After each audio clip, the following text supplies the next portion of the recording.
Rather, this is ibada. Kung maaari, try to discipline yourself. Huwag kayong makinig ng mga music because this is from Shaitan. Okay? Anong sabi ng Rasul tungkol sa music?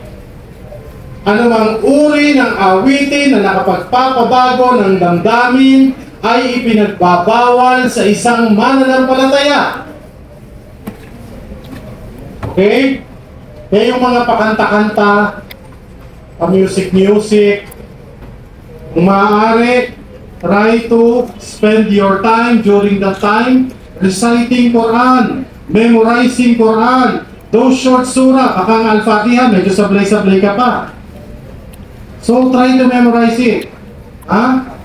Tashahud 1, Tashahud 2, Al-Kafirun, Al-Ikhlas, Al-Falaq, An-Nas. Mga importante yan. Sino sa inyo hanggang ngayon ang Al-Fatiha hindi pa memorize? Ang iyakan na abudo, iyak na sa adobo.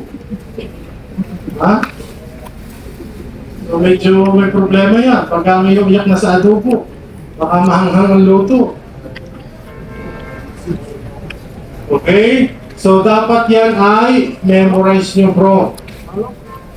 Gugulin nyo ang oras nyo. This is the time of ibadah.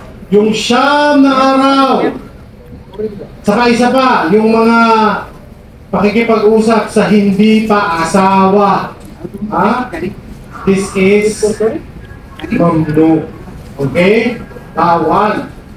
Huwag munang makipag-usap sa hindi pa asawa. Tandaan nyo, bro, ang isang babae at isang lalaki, hanggat hindi pa kasal, kayo ay walang connection sa isa't isa. Okay? Ay, girlfriend ko yan. Walang girlfriend. Walang boyfriend sa Islam.